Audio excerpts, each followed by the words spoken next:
here in St. Louis, Missouri. I'm right across from the stadium. It would have been great if it was warm, but it's freezing. It's freezing. The bus dropped us off 2 nights ago, and thank God it was right in front of the hotel. And I really wasn't thinking much. And then the next day we got up just to walk to the bus, which wasn't very far away. It was numbing cold. There's someone singing in the background. I don't know if they're singing in the 25-degree weather, but no one's listening and no one's out there. It's absolutely freezing out here in St. Louis. A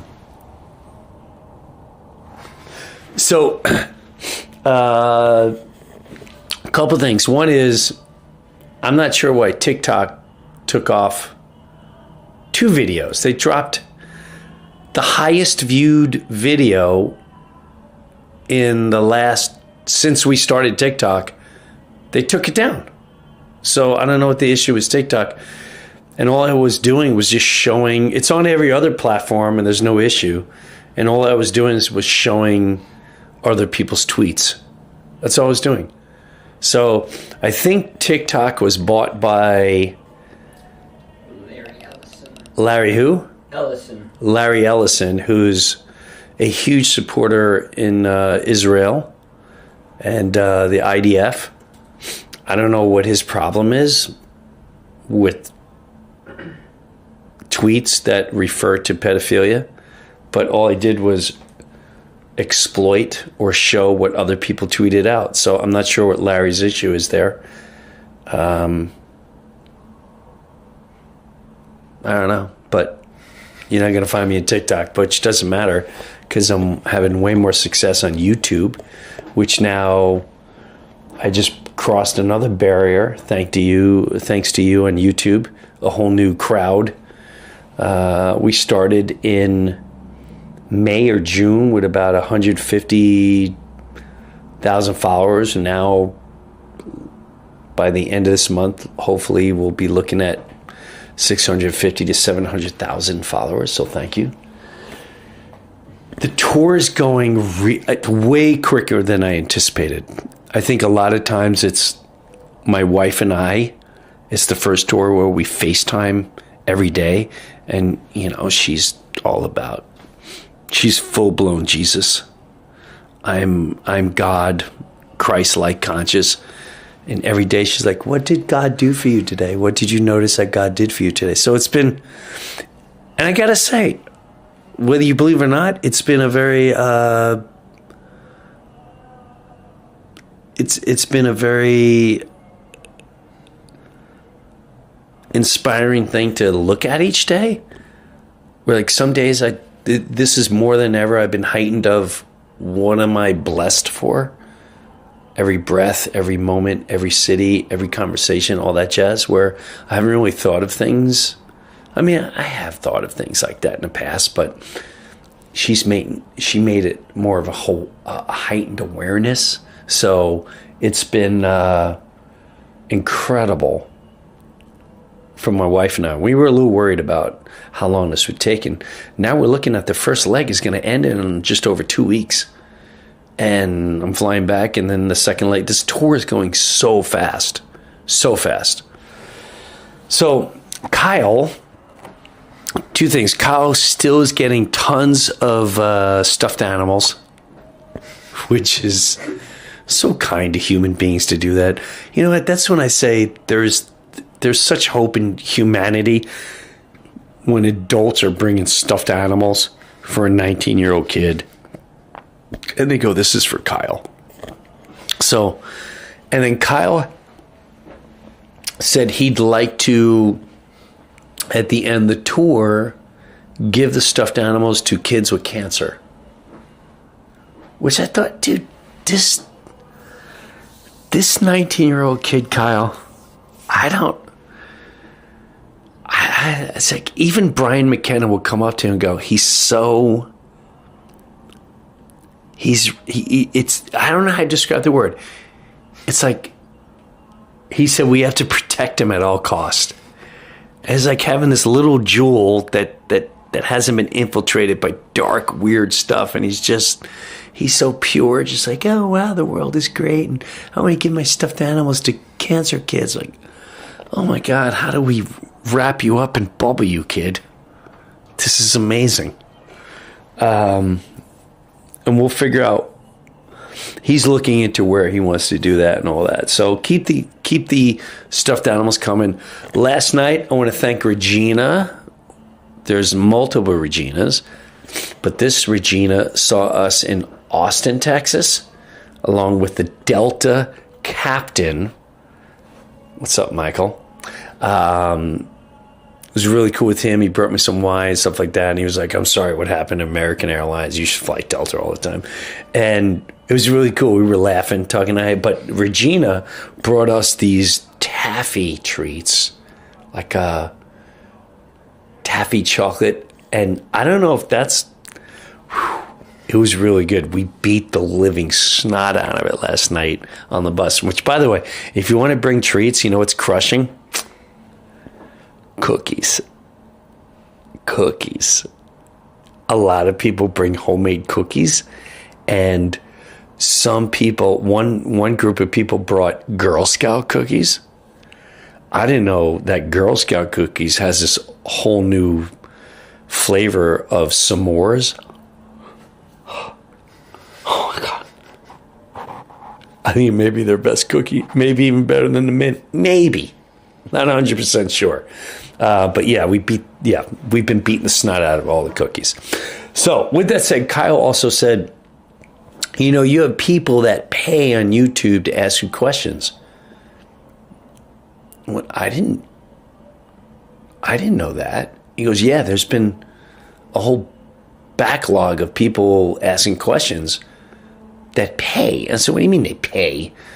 He goes, they donate money and then with a question. So I felt terrible once I found that out. I'm like, oh my God, these people must be on YouTube going, God, Breuer doesn't even answer the question. So today I want to take time and I want to get back to you, the listener, and answer those questions that have been paid for. Not that paying is more valuable than non-paying, but I haven't, listen, I'm not going to lie to you. I don't check the comments on YouTube.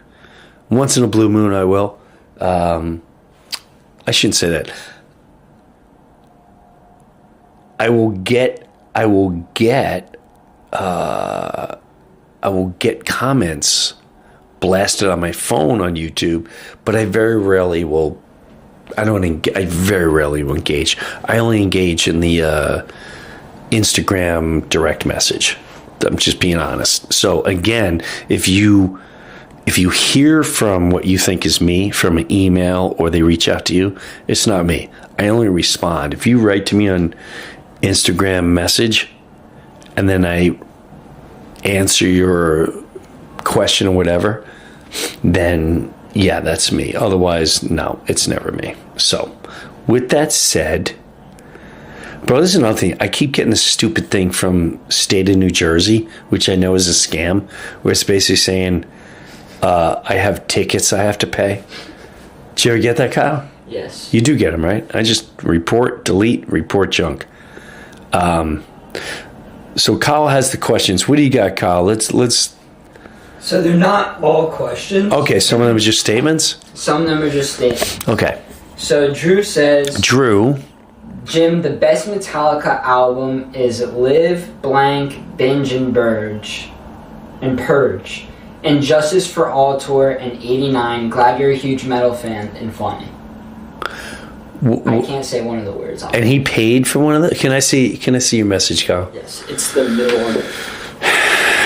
Okay, so he said, loving funny how God works, that one? Middle. Oh, okay, the one above it. Jim, oh darn it. The best Metallica album is Live Shit, Binge, and Purge on the And Justice for All tour in 89. Glad you're a huge metalhead like me and funny AF. I will tell you this.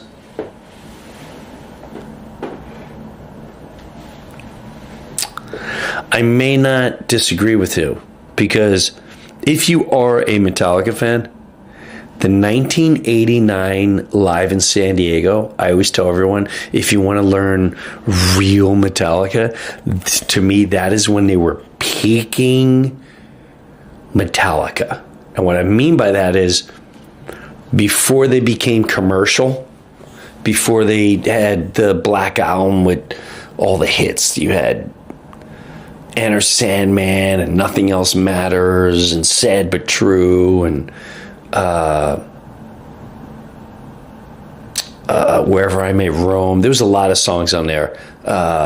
Newborn joins this world and quickly he's subdued. The Unforgiven. They're all great songs. But if you're a diehard Metallica fan, 1989, that concert blasted in your ears, that's when you hear the last of what Metallica fans felt about Metallica. That concert is monstrous. So yes, I agree. All right, what's the are those the ones, by the way? Yeah, it's good. Oh, it's all those. Let me see. A line of these. Okay. Some of them so for the record, the person that wrote Jim the best Metallica, he paid $5 just to say that. Yes. So those come from, like, if we're on live right now, people will send. Dude, just pay $10. You're crushing the God Talks, brother. Been loving the series. God bless, Charlie. Here's another one. Loving the funny how God works. Inspired me to put my heart on a plate. I didn't know it was goodbye. Ripped my soul apart. Loved every minute. Oh, that was my brother. Or no. The one that says I didn't know it was goodbye is probably Kirsten. Not Kirsten, Kristen. Kristen. Listen, I'll tell you this about the funny how God works stuff.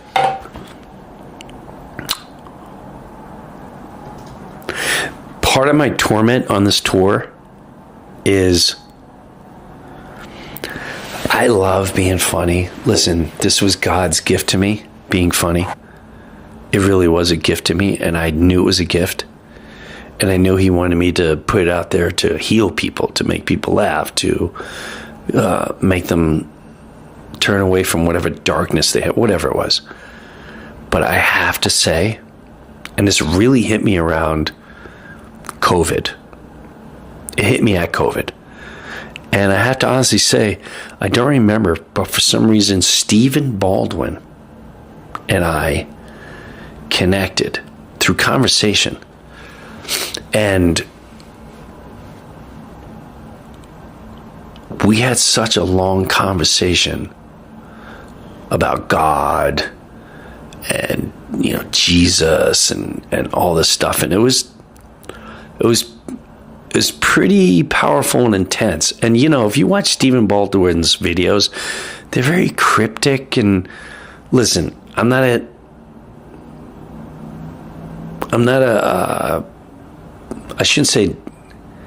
just like, just say it, Stephen. Just whatever you say, just say it. But he taught me some really deep insight about certain things that I saw in my lifetime, including at SNL. And years later, that I didn't put it together the way he saw it. And during that time, I remember as I was talking to him, I was talking about all the great things that I feel I accomplished with what we would call work or career. And while I was doing it, and even that, it was also more about what I begged God throughout my life. God, I hope this happens, and I hope this happens. And they all happened. And while I was talking to him, I'll never forget, I was in the basement, my New Jersey home, and I have it all taped. I recorded the whole thing. There was a moment where my whole life I've had these testimonies. And I wrote the book. I wrote the book in 2010. But it wasn't 100% of the testimonies. It was more like, we'll listen to some of them, but we want it more about Half-Baked and SNL and all that stuff. And when I was talking to Stephen Baldwin during COVID, it just hit me. It was like, okay, stop being fearless. Stop being fearful. Be fearless and start putting this all out there. Because you know it's going to change lives. You know some people hearing from you personally about some of these deep stories about your father, about your children, about Kristen, about your brother, and about so many other things are really going to resonate with everyday people. And I felt like, especially now more than ever, we need that more than anything else in the world. With all the things that are being put in front of us, whether it's the horrors of the Epstein files, and they are horrifying. And I don't think a lot of people have grasped what has been put out there. The horrors of just, yeah, we're bombing here and we're bombing there and we're going to go to, it's in protest and this and that. I do believe it's all scripted, and I do believe this is a time where we all have to unite in a way that's so beautiful, so godly, so powerful, so giving, so loving, so healing, so funny, and so inspiring.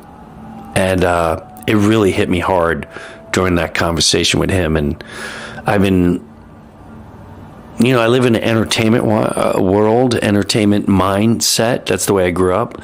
So I have to say there was a couple shows on this tour where I threw in the Funny How God Works story. I threw in the Gabrielle story, and I couldn't believe how well it went over. I think I tried it in Denver.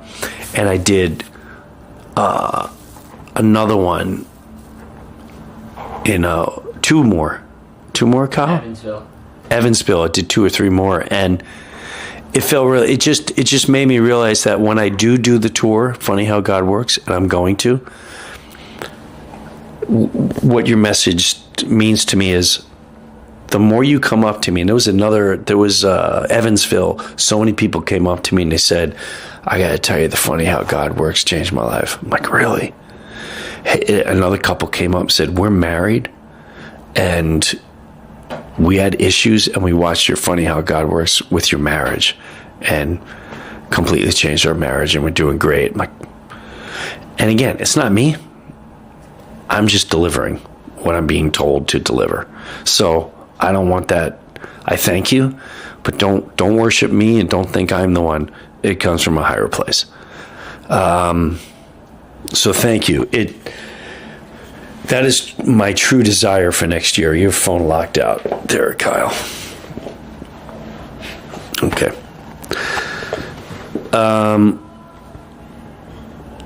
Jim, when the doctor told my mum, M-U-M, I'm assuming he's from England. They donated in, British pounds. Yeah. Jim, when the doctor told my mum her cancer was terminal, she looked at him and said, hope you got some Baileys. Then she looked at me and smiled.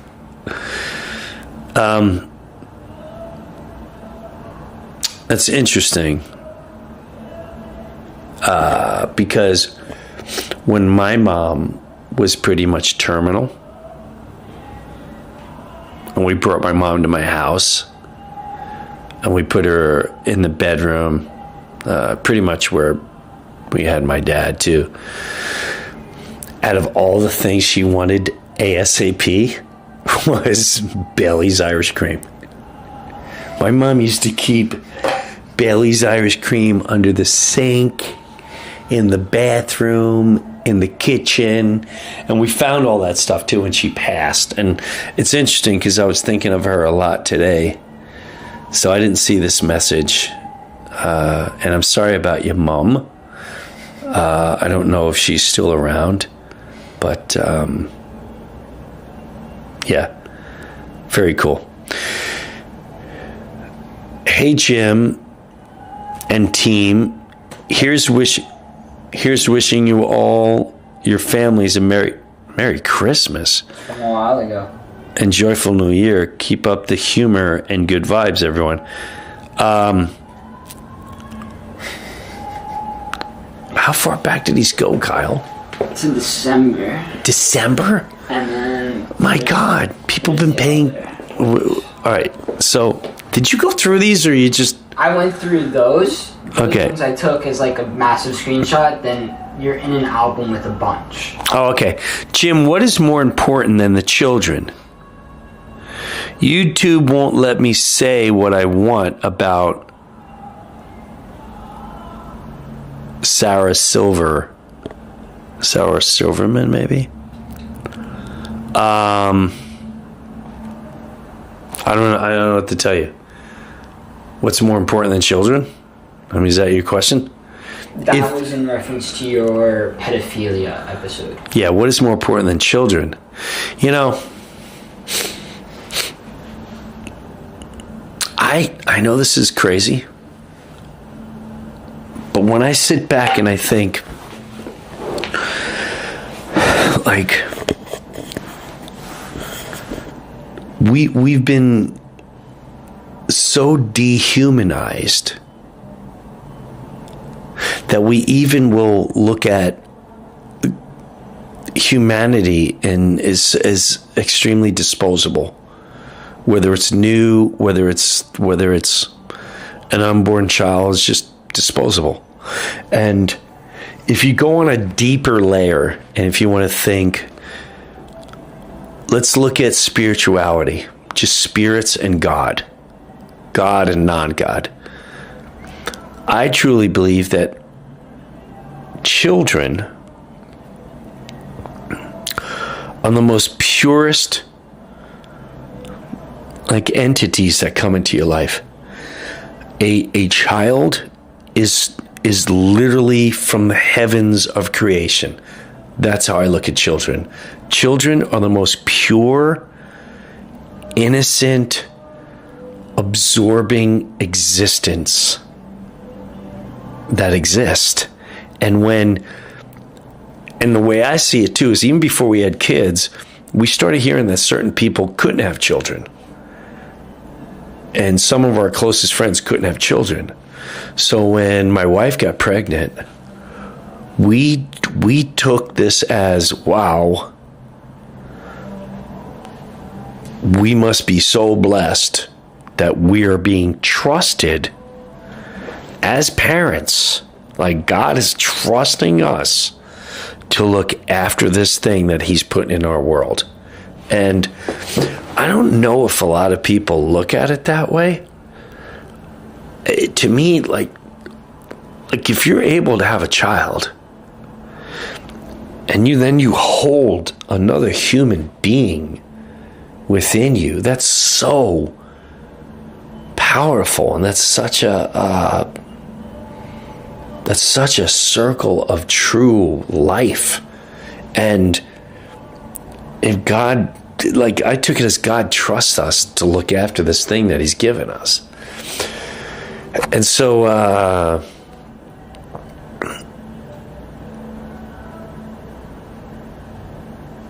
I think children we learn from kids. Think of the great joy that a baby brings. Okay? If you really have any attachment in the family, when a baby is born, it brings the whole family together. Everyone gets so excited to see the baby. Everyone wants to hold the baby. That's people with a conscience. That's people with a heart. That's people with joy and morality and spirituality in their life. If you look at that as something you want to harm or torture or whatever else, I'm not even sure if you're human or if your soul exists anymore. So yeah, I have a little bit of issue when I see certain people tweeting the darkest, whether they're trying to be funny or not, dark, creepy, disgusting things about a child. You know, some people say like comedy's off, certain subjects are hands off. I think abusing a child is pretty common sense of, I don't think that's funny. You're dealing with, in my opinion, you're dealing with angels. So, I mean, the files are telling you whether you want to handle it or not, or absorb it or not. The atrocities that are going on. So, yeah, I understand what you're saying. I keep losing your phone there, Kyle. Get into some specific ones. Oh, this one we should do this one. Yeah, I should do this one? Yeah. All right. While you guys are traveling, Kyle asked Jim how he could or would. Of course, this is from John. This is from John for Boston. This is one of my my old Patreon guys. Who's okay? So John asked you. Ask Jim how he could or would kick Norm Macdonald in the calf during a Nerf football game in the hallway at 3 a.m. Do you have any clue what he's talking about? I have no clue what he's talking about. Okay, do you know who Norm Macdonald is? No. You don't know who Norm Macdonald is? Oh my God. This is so tragic. Wow. All right. Oh, wow. Kyle has no clue how Norm Macdonald.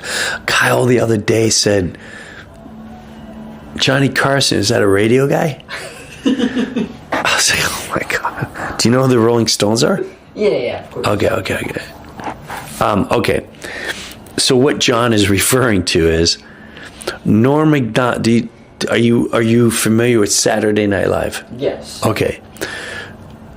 Are you familiar with the update desk at Saturday Night Live? Is that the news show? Yes. That's where they do the news. Yes. Okay.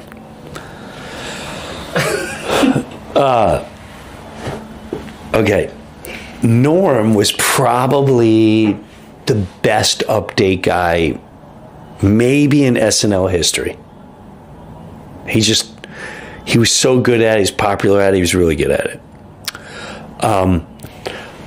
Norm, too, was also partially,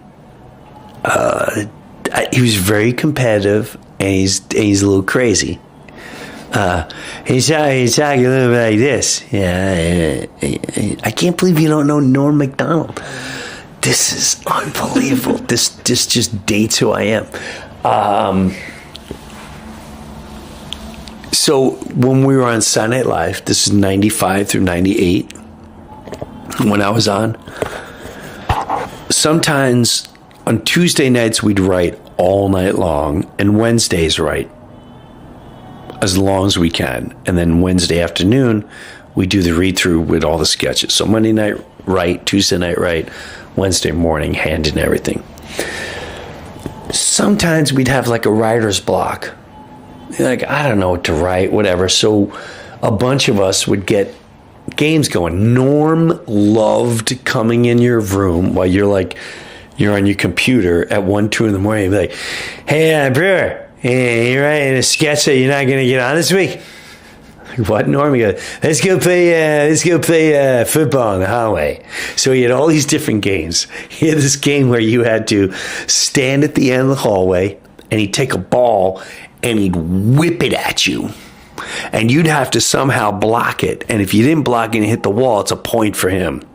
So he had all these crazy competitive games that he had to play. And I don't know if you saw. So this one day he comes out, and it was me, Colin Quinn, I want to say Tracy Morgan, and one other person that was at that time. He was answering phone calls, but he went on to do some acting and stuff like that. And I apologize for not remembering his name right now. So we're in the hallway and we're playing football, Nerf football. And so I grew up in the street. I played football all the time. And I don't care who you are as a comedian or if you're popular or whatever. If we're going to play street games, let's play street games and do it fair. So at one point, Norm kept cheating. He would hold my hands, or he'd pull on my pants so I couldn't reach the ball. And so I got tired of him cheating. And at one point, he held my arms and he caught the ball and he intercepted. And while he was running to the touchdown, now granted, I didn't have sneakers that night, I had shoes. I had like work boots. And I wound up and I kicked him so hard in his calf. Right? So like we're in this little, but it's way funny if you understand Norm too. Because when I kicked him, he went, Jesus Christ, bro, what the fuck? You fucking kicked me in my calf. I said, well, don't cheat, dick. What the fuck? You don't kick a guy. I'm like, well, you don't cheat. When you hold my hands, you take the ball, and I kick you in the calf. It's really that easy. I kicked him so hard in the calf. And the whole time he's like, Jesus, man, I can't even fucking walk. Jesus, bro, I can't even walk. Why did you do that? Because you cheated. Well, you didn't have to kick me. Well, you didn't have to hold my hands and steal the ball and pretend like you're good. It's really that simple. You cheat, I kick you in the calf. It's street. What do you want to do? You grew up in Canada? I did not. So they didn't keep moral police up there in Canada? I don't know what to tell you, Norm. I'm kicking you in your calf. I've asked you repeatedly, stop cheating. But you don't know how to deal with the rules, so I kick you. And it still was one of the funniest times. Every time I see Colin Quinn once in a while, I'm like, remember kicking, whoa, remember when you kicked Norm right in his calf? God rest his soul. He was very funny. Norm was a piece of cake. When we were on Sunday Live, I remember our first press conference for Sunday Live. It's a chick singing now. You hear that in the background? Is that a chick? Yeah. When we're done, I gotta find out where they're singing. The voice is so powerful. It's great. It's incredible. Huh. Anyway. I remember the first time it was 1995, and we were doing a press conference, and he's smoking a cigarette, and one of the producers, this chick Marcy Klein, is on the side. She's going, Norm, put out the cigarette. And he goes, I'm not done. Norm, put out the cigarette. He goes, I'm not done yet. When I'm done, I'll put the cigarette out. And when I'm done, I'll put it out. And I was like, this guy's crazy. He's gonna get fired. Norm was. I got a lot of Norm stories. We'll do that one whole day, just the whole story of Norm's, if anyone's interested. What's the next? Oh, My phone. Well, yeah. What else you got there, Kyle? Yeah, I don't know any of this. Did you see like another guy got ousted by American Airlines? Yes. Who is this guy? So he reached out to me too. He was a backup singer. Or backup dancer for T-Pain. Who? T-Pain. He's a... For T-Pain? Yeah. Oh yeah, T-Pain's kid. You know who reached out to me too? One of the Jerky Boys. No way the Jerky Boys reached out to you. Yes. Kamal reached out. No. Yes. Wait. Dude, you showed me the Jerky Boys. They're the best. Oh, dude, I already got a message from Cody saying Bailey's Irish Cream alcohol is my mom's absolute favorite things you drink. So clearly Cody's watching. What's up, Cody? Yeah, Kamal. Yeah, just saw already. He's got a series he wants to show me. Okay, we'll see how it goes. Jim, Harvey's live in chat right now and donated to ask. Yes. What does Harvey want? Harvey? Harvey. Okay. I will be in Fort Wayne. Fort Wayne, Indiana. In the third row. How do we get you fresh bakery cookies? How many on the crew? God bless. Okay. Cookies, you just bring them, and you're going to see Drew, most likely, or you're going to see, or you go to Noel, who's at the merch stand. Now, you make sure you tell me on Instagram DM that you gave to Noel, because Noel's a dirty little cookie eater. Noel is like he's like a little mouse. When you go up to the merch stand, you see Noel, he's really quiet, and he's, I should have got like a hot chick to sell my t-shirts. Noel is just like, yeah, you want a shirt? Like, he's not going to call you over. He's very kind. He's very soft. Very good human being. However, this little sneaky kid, and I call him a kid because he's 23, I'll come on the bus sometimes at like 9 o'clock at night. He's always in there. And what is he's always eating? The cookies that are given to me. Because I take the cookies and I leave them in a certain drawer so everyone gets access to the cookies. So give them to Noel, but tell us you got it. Or give them to Drew. Or if you see Kyle filming, give them to Kyle. There is really the only ones eating it are me, Kyle, Drew, and Noel. So there's only 4 of us eating the cookies. Brian McKenna is super healthy. He goes to the gym every day. He's in really good shape. He's not into that stuff. He's actually fighting something right now. It's funny, Mr. Healthy and Mr. Jim is the most sick right now. And we're all like, yeah, I'll have a beer. Yeah, I'll have a martini. Yeah, I'll eat junk tonight. I'll skip the gym today. So, yeah, if you're going to bring cookies, I would say give them to Kyle or Noel. You can't miss Noel. He's at the merch stand. And there's 4 of us that will eat the cookies. So we still have some cookies from day 2, and they're pretty much done now. They're like stale and all that. But yeah, we definitely are eating the cookies late at night. Tell you that. I have a comment here, and before you read this one, I just want to say, yeah, somebody donated a lot of money this stream to. One amount was a donation for stuffed animals. His name's Joseph. Donation for stuffed animals? For stuffed animals, and he called me your son to give. And then Joseph's same guy says hi. So he's just donating. He wants to say hi, and he gave some money for the stuffed animals. When you say he gave money for the stuffed animals, he donated to the chat, like the super chat, where you can read. He just donated a larger sum. Oh, that was cool of him. That was his message. That was super cool. Thank you. What's his name? Joseph. Thank you, Joseph. Okay. Hi, Jim Breuer. Is Jim Breuer a true Christian? Oh, here we go. We are in Revelation days and many fakes. I pray he's the truth. I met him. Not personally. He was doing stand-up at a college many years ago. My friend invited me and said road trip. I said, where? He said, Brockport College. We drove a few hours, and he did a great job. He's got great messages. I appreciate his positive vibes. All right. Well, here's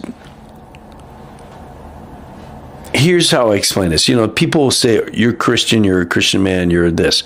There's many definitions to Christian. What is your definition to being Christian? Like, for instance, some people will say, well, you have to claim you're born again and be baptized and whatever. That's not me. I'll just tell you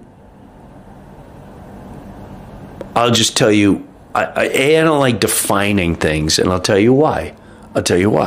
Because then people have super expectations, and then your messages are depleted if they don't like something, and they go, if you were a true blah, blah, blah, you wouldn't have said this or you wouldn't have done that, so therefore everything else is erased, which is an unfortunate part of our society, but that's how people think. It's a very sad way of thinking, where I think a Christ message can be delivered by anybody. And what I mean by that is I can go out there and there's a drunk on the side of the road, but he can say one little nugget that is so Christ-like that can change my perspective and my life in that moment. So I don't know if Christ or God or whatever's talking through him at that moment. There's times where if I go to a church and I'm not a huge fan of what the pastor is saying. So if I don't go to church, am I now not Christian? So here's how I would say.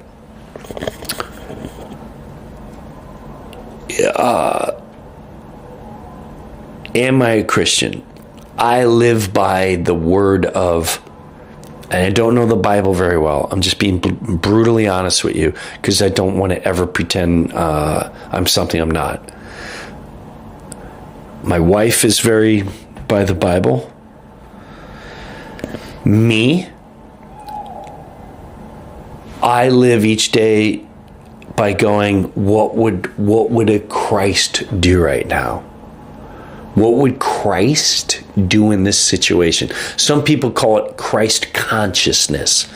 Like, for instance, when I did the Funny How God Works, and I talk about the story of Dee finding Jesus and the coffee shop, and it starts off with me and that young girl.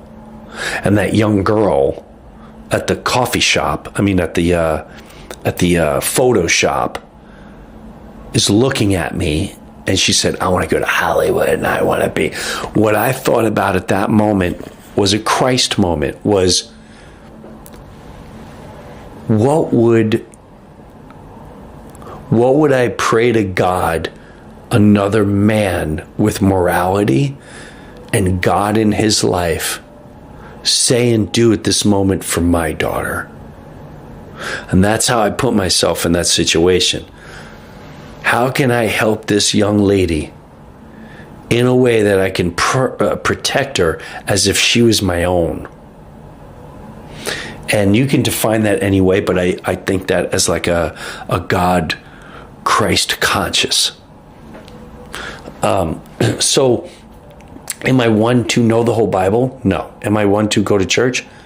No. Will I go to church on my own? Most likely no. I will go with my wife, and I'll get things there. Sometimes while the pastor's talking, I'm bored by what he's saying, and then I will go off in a different direction. I'll write my own notes of what I wish I could be saying. So there's many different, some people really hold on to, like, you're not Christian unless you're X, Y, and Z, which I also think is very judgmental. We're not here to judge one another. How Jesus are you? Or how Christian are you? We're just here to trust, pray, and believe he's got it all, or at least me. I believe he has it all, and I ask him for resources and help and guidance. So I don't know how you want to take that, but that's the best answer I can give you. And I don't like labeling myself. I really don't. And the reason being is people are cynical. I'd rather walk the walk. I'd rather walk the walk and set an example than you say, well, that's not very Christian-like, and then everything is erased because you hold everything on this Nobel. You claim you're this, so therefore you must act that way. No one can act that way. It's impossible. So I hope that answers your question. But either way, thank you for that really cool message. All right. People don't understand that if you go around the world and ask them the history of World War II, that all accounts are different. Your own government controls the narrative, and narrative is different across cultures. Who's right and who's wrong? All government is wrong. Jim is right. Did he pay for that? Or is that just... It's just a comment. Oh, my apologies. Thank you for that comment. I don't know if it's true, but you know what I thought was cool too? So today I've been going back and forth with this one guy on Instagram. Kenny. What's up, Kenny? I'm going to talk to Kenny right now, too. Let him know that I'm talking to him. I should tell him right now, too. Kenny, hold on a second. I'm going to talk to Kenny. He's on my Instagram. And he's going to be like, get out of here. You're talking to me right now. Kenny, where'd he go? Here we go. Hey, talking to you right now. Hey. Jeez, Kenny went crazy. Talking to you live. On the live stream, Kenny. Live stream. Live stream right now. Okay. All right, so Kenny, all right, he starts hitting me up, and he goes, random question for you, Jim. Should politicians who accepted money from foreign nations greater than their taxpayer salary have to forfeit their title? Should politicians who accepted money from a foreign country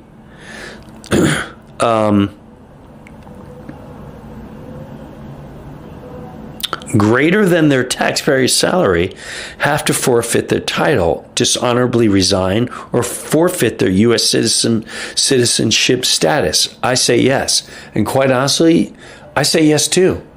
And guess who that'll affect? I believe that'll affect Trump. It'll affect a lot of people on the Democratic side and the Republican side. Anyone that took money from AIPAC or any other foreign country should immediately step down. You're not for Americans, you're for the foreign interest. And I highly agree with this citizen, Kenny. Here's a citizen saying, I believe this. I believe 100%. Anyone. You know, and you, for all the people that hate Trump, you think, well, Kamala should have. Kamala took money from them too. They all did. Biden, all of them. Anyone that takes money from another country, in my belief, you should step down ASAP. You're not for our country. You're not for us. You're not for we the people who we pay taxes. It's really that simple. You should step down and resign ASAP, period. Another one. What if, after we agree there's a baseline amount of tax money needed to run the critical infrastructure, then every tax you're charged goes to an escrow.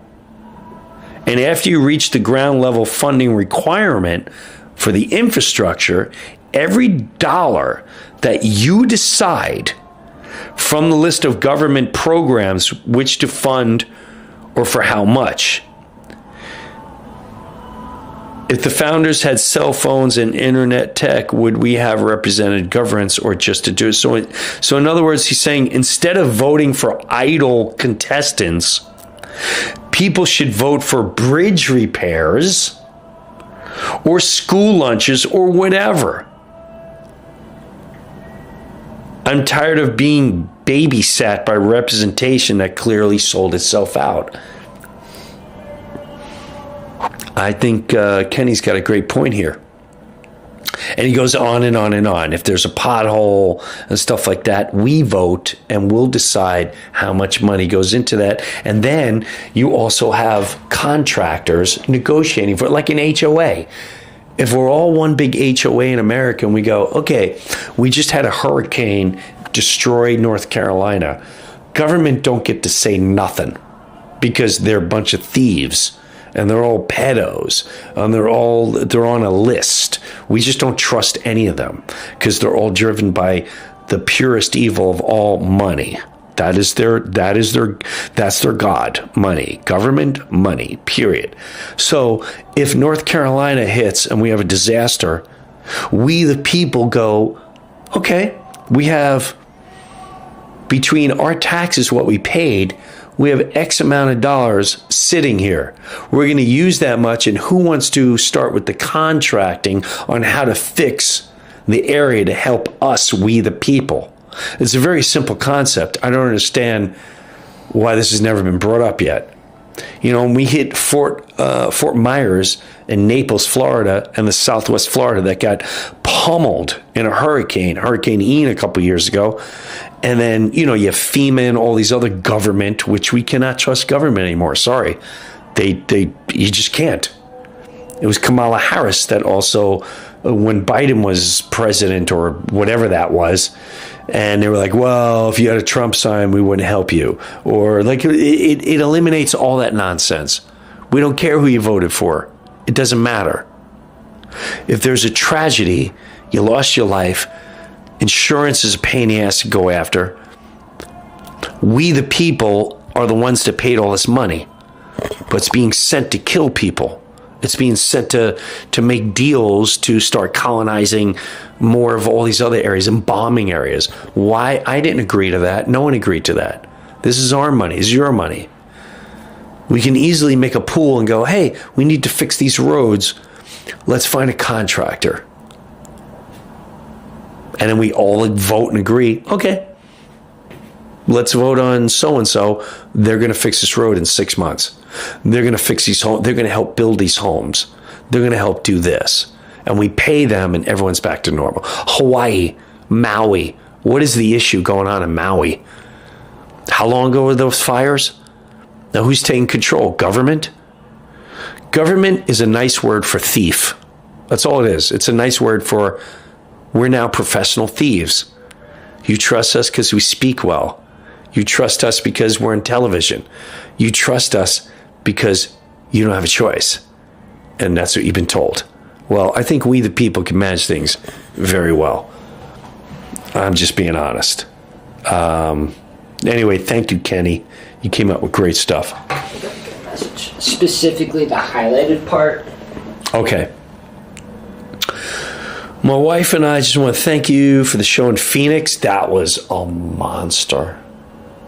We're going to release certain shows. Phoenix was a powerhouse.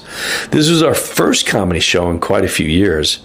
Due to COVID crap and life, we missed out on the Hodge twins, Larry the Cable Guy, and others through canceled shows that I like. I haven't laughed so much at any show. The way you make life something to laugh at, hell, I'm right here with you on the situations you speak of. It helps deal with times that aren't so funny. Thank you, sir. Oh, that was really cool. You know, we had a couple shows. The Phoenix show was a monster. I want to say Denver. Del Mar? Del Mar.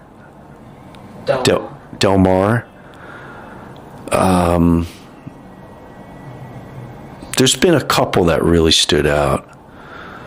And they're all completely different. It's interesting. One of the casinos, Rancho or Vegas, one of those was really good. I want to say it was the Rancho. The Rancho Mirage. Rancho Mirage was really good. Because of the one bit. Which one?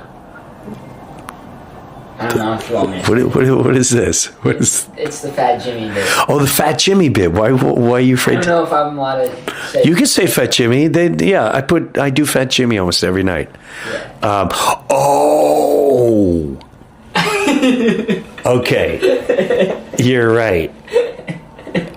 You know what we're doing when we're done with this? We're going to take certain bits from certain shows, like the Rancho Mirage. The night before, I'll just say this. Not proud of it. Not proud of it. But we had a crew dinner, and I invited everyone to a steakhouse, and I had almost 3 martinis before I sat down for dinner, and it was not a very smart decision.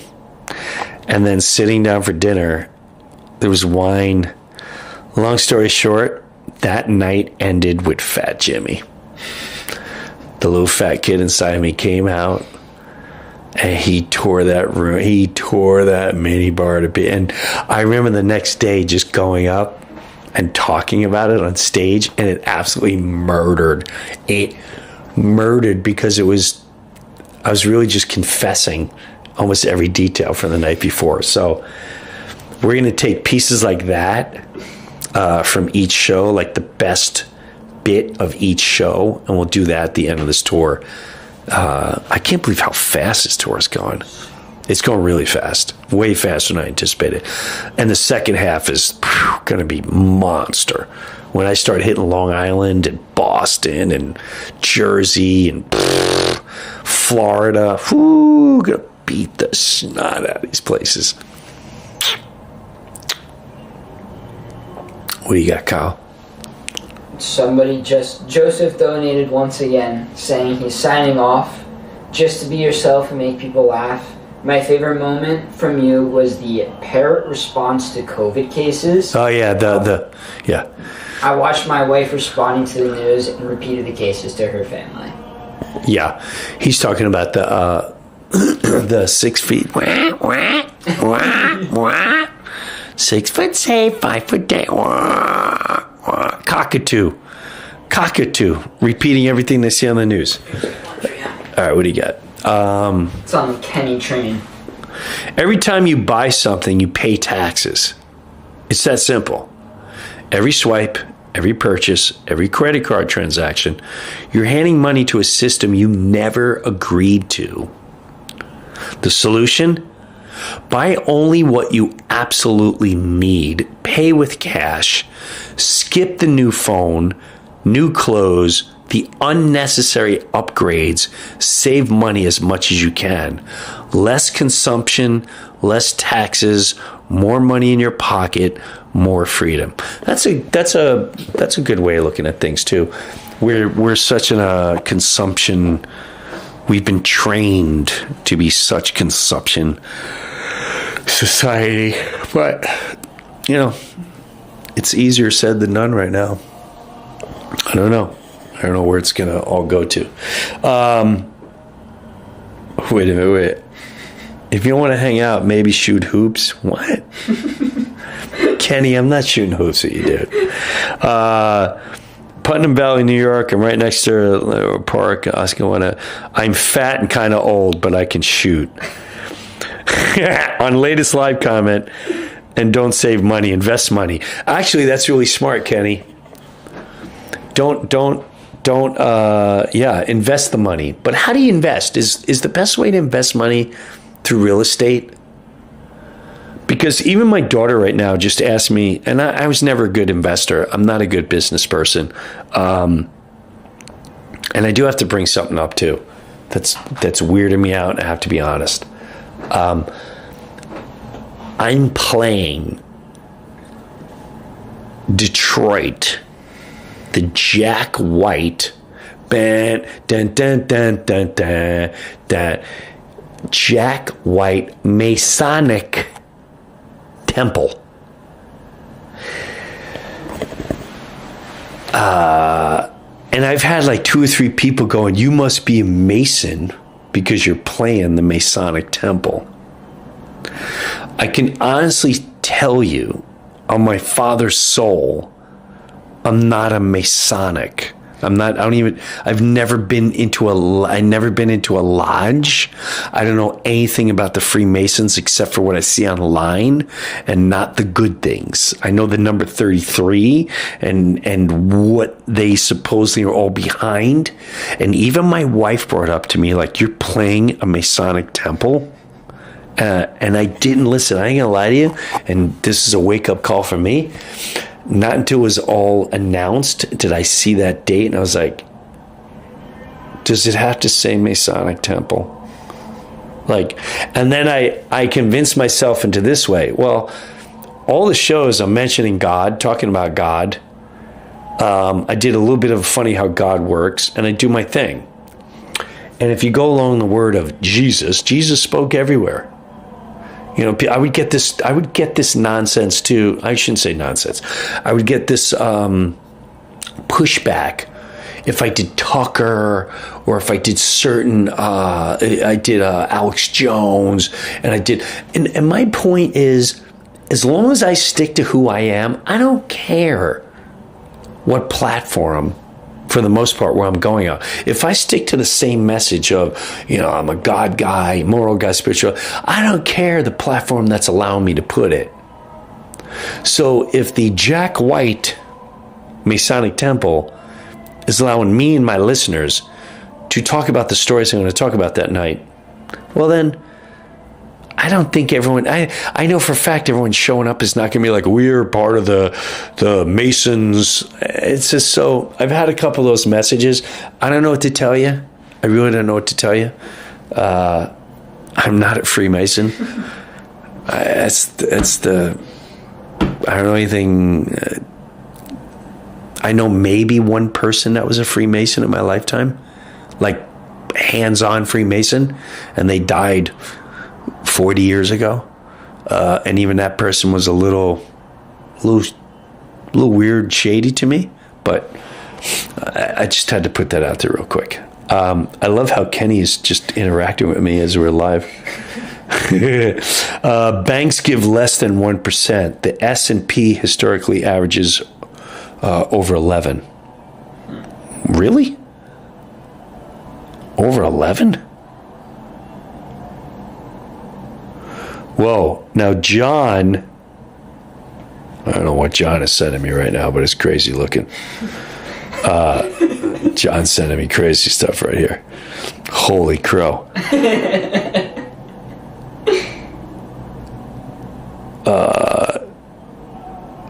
Ooh. Oh, this is interesting. Cookie tip.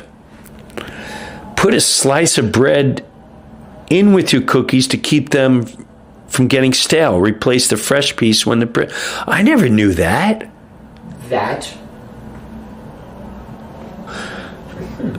Interesting.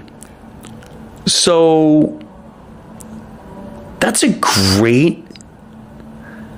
All right, so I'm going to try this. So we take a slice of bread and we put in our bag of cookies to keep them fresh. That's incredible. Okay.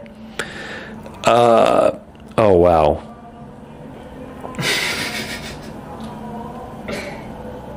Wow. Okay. Ooh.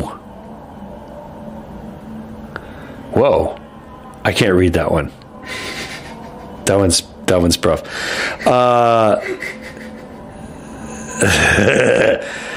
No, I'm not. I'm not into Cameo, so forget the Cameo thing. Look at me and banks give less than 1%. The S&P historically averages over 11 per decade. Kenny, since you're watching, what's the S&P?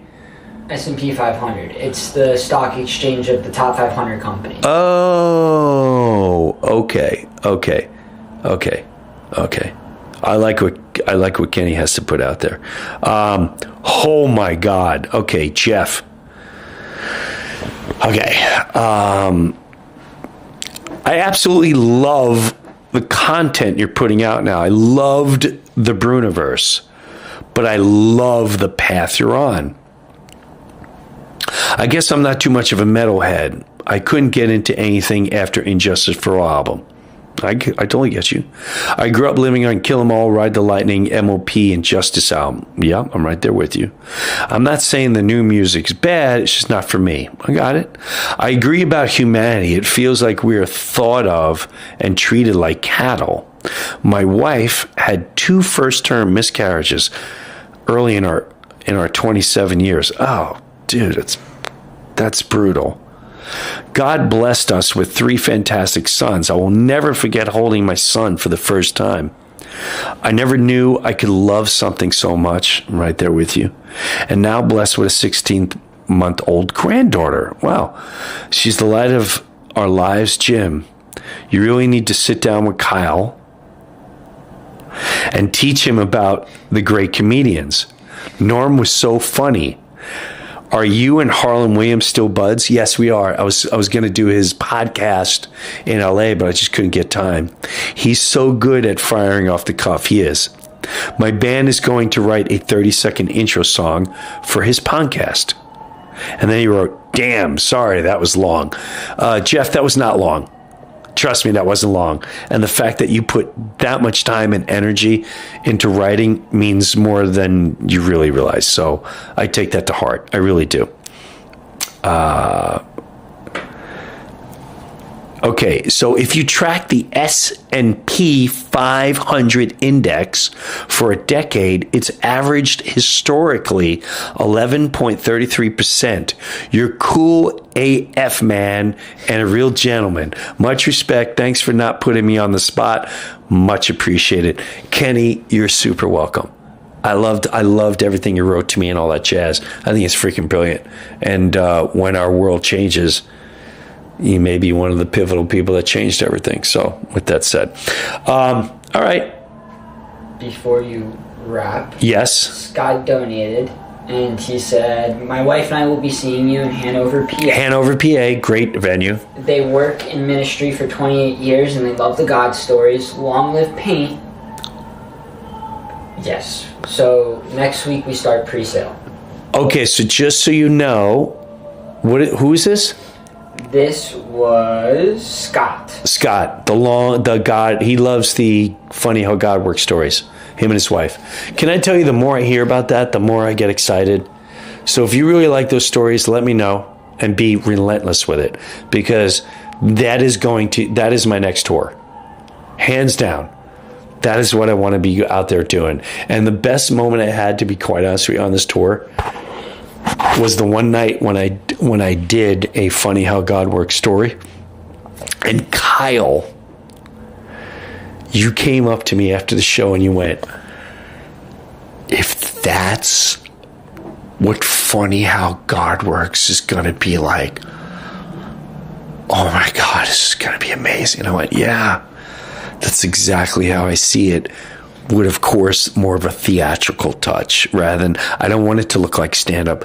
I want it to be theatrical, moving, powerful, cry, laugh, inspired, all that jazz. So that got me super jacked. And I think that was I'm pretty sure that was the Denver show, no? Yeah. So I want to thank you for encouraging me with that. And I appreciate that. And what show are they going to? Hanover, PA. We'll see you in Hanover, PA.